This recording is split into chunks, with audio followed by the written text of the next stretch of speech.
నిజంగా చాలా ఫీల్ అయ్యాను నేను. అప్పటికి సినిమా చూడలేదు కాబట్టి ఏంటి లవ్ స్టోరీ అంటారు. తర్వాత ఆరాధిస్తే తెలిసింది ఈ బ్యాచే RRRలో రొమాన్స్ లేదని అన్నారంట. ఆ తర్వాత తెలిసింది నాకు. తర్వాత ఎవరు ఈ తాలూకు వ్యక్తి అంటే తర్వాత అని చెప్పారు. ఒక విషయం మనందరం మర్చిపోయామా లేదా మనలో కొందరు మర్చిపోయారా నాకు తెలియదు.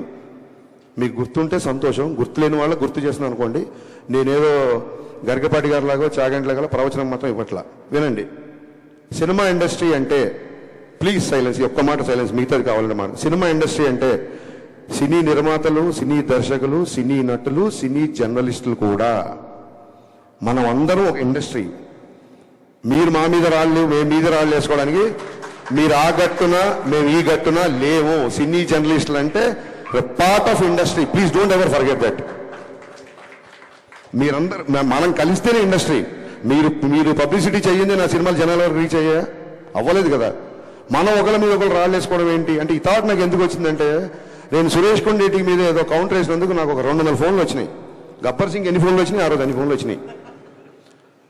నేను రియలైజ్ అయ్యా, మళ్ళీ వీడియో చూసా, ఎందుకు ఇంతమంది ఫోన్ చేస్తాను వీడియో చూసా. నేనేం పెద్ద గొప్పగా మాట్లాడలా, మామూలుగా నా ఫ్లోలోనే మాట్లాడి అంతే. నేనే సురేష్ కొండేటితో నేను ఆయన సురేష్ కొండేటి నేను కౌంటర్ వేస్తే దానికి అప్రిషియేషన్ ఏంటిది చూస్తే నాకు అర్థమైంది ఏంటంటే, నేను గొప్పగా మాట్లాడలా, అతను చాలా సందర్భాల్లో తప్పుగా మాట్లాడాడు. అతని తాలూకున్న కలిసి నా పట్ల అప్రిషియేషన్గా మారి అన్ని ఫోన్లు వచ్చాయని నాకు అర్థమైంది. నేను పడగొట్టే ప్యాచ్, పడిపోయే ప్యాచ్ కాదు పన్ను. సో నా తర్వాత అనిపించింది, ఇతను ఎవరు 10 ఏళ్ళ షాక్. అప్పటి నుంచి నాతో ట్రావెల్ అవుతాడు సురేష్ కొండేటి.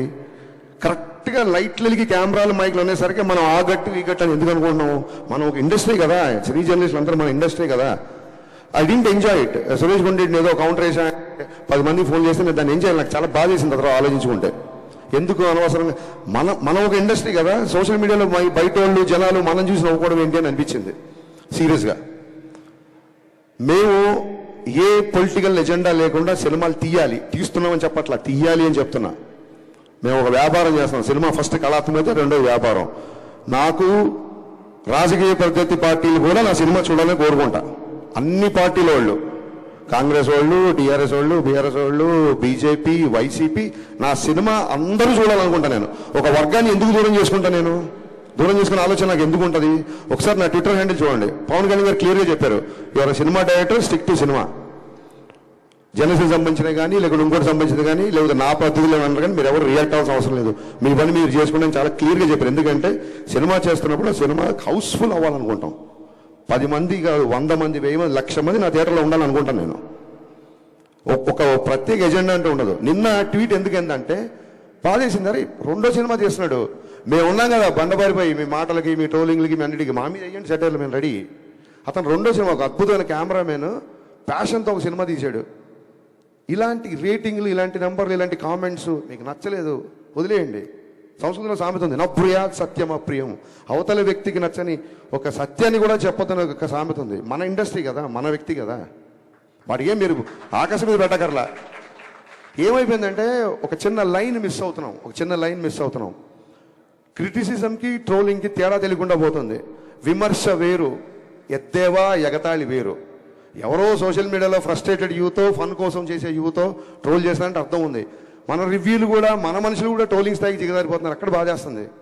క్రిటిసిజంకి ఎవరు అనరే, ఇక్కడ హరీష్ శంకర్ ఈ సీన్ దగ్గర పట్టు తప్పాడు, ఇక్కడ డైరెక్షన్ బాగాలేదు, ఈ సీన్ సరిగ్గా రాయలేదు. అద్భుతమైన క్రిటిసిజం కదా, క్రిటిసిజం చేయండి.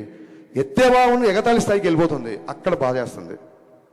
ఇవన్నీ జరిగిన తర్వాత ఏమంటారంటే, మళ్ళీ మైకి తీసుకున్నాడు, మళ్ళీ గట్టిగా మాట్లాడారంటారు. ఖచ్చితంగా గట్టిగా మాట్లాడతాను. 4 ఏళ్ళు అయింది, సినిమా లేట్ అవుతుందని చెప్పి ప్రొడ్యూసర్ ఇంట్లో కూర్చొని తెల్లారుల వరకు మద్యం తాగాడు ఒక డైరెక్టర్. ఇతను పవన్ కళ్యాణ్తో బ్లాక్ బస్టర్ తీసి ఎంతకుముందు ఇంకెవరు? ఇది మళ్ళీ ఆడికి ధైర్యం ఉండదు, మొత్తం రాసిన ధైర్యం ఉండదు. ఒక షాడో పెట్టి పెడతాడు, దమ్ముంటే నా ఫోటో వేసి హరీష్ శంకర్ తెల్లారులు తాగాడని రాయి, దాని తర్వాత నేను కౌంటర్ వేస్తా. నువ్వు నాకు ఏమైనా ఐస్ వేసావా? నాకు పెగ్గు కలిపావా? ఎరా పెగ్గు పట్టరా అంటే నువ్వు పెగ్గు తీసుకొచ్చావా? ఏంట్రా నీ సోర్సు?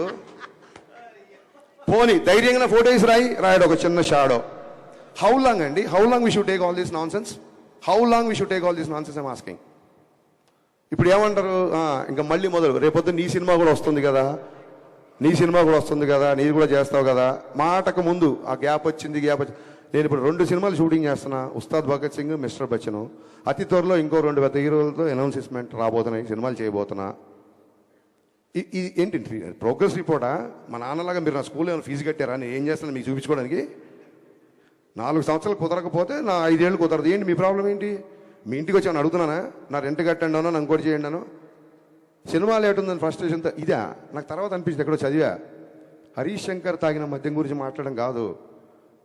మన మన మన మన వాడు ఎలా ఉంటారంటే, శ్రీశ్రీ రాసిన పద్యం కంటే కూడా శ్రీశ్రీ తాగిన మద్యమే ఎక్కువ ప్రాచుర్యం పొందిందని చెప్పాడు ఒక కవి.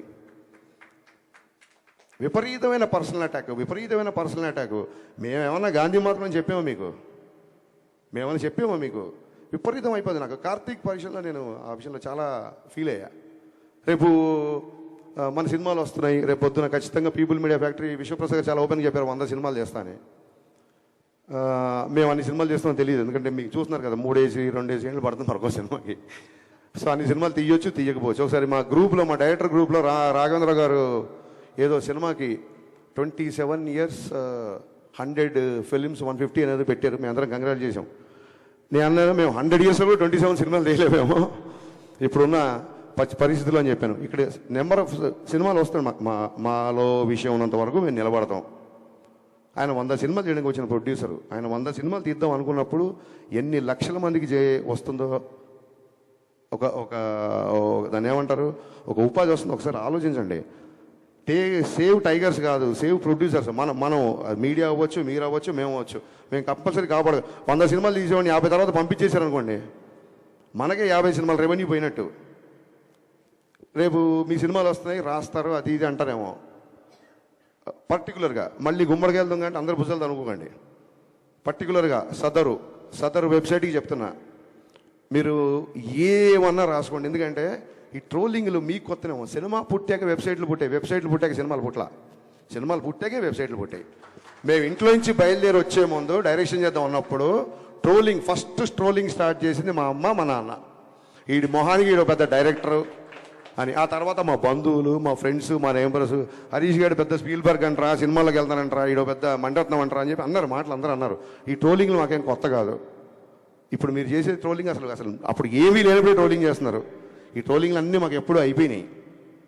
ఎందుకు ఫర్దర్గా కూడా మేము తీసుకుంటామంటే, నేనే కాదు, హీరో అవ్వచ్చు, హీరోయిన్ అవ్వచ్చు, అసిస్టెంట్ డైరెక్టర్ అవ్వచ్చు, మ్యూజిక్ డైరెక్టర్ అవ్వచ్చు, అన్నిటికీ తెగించే ఇక్కడికి వచ్చాము. Just I want make it remind.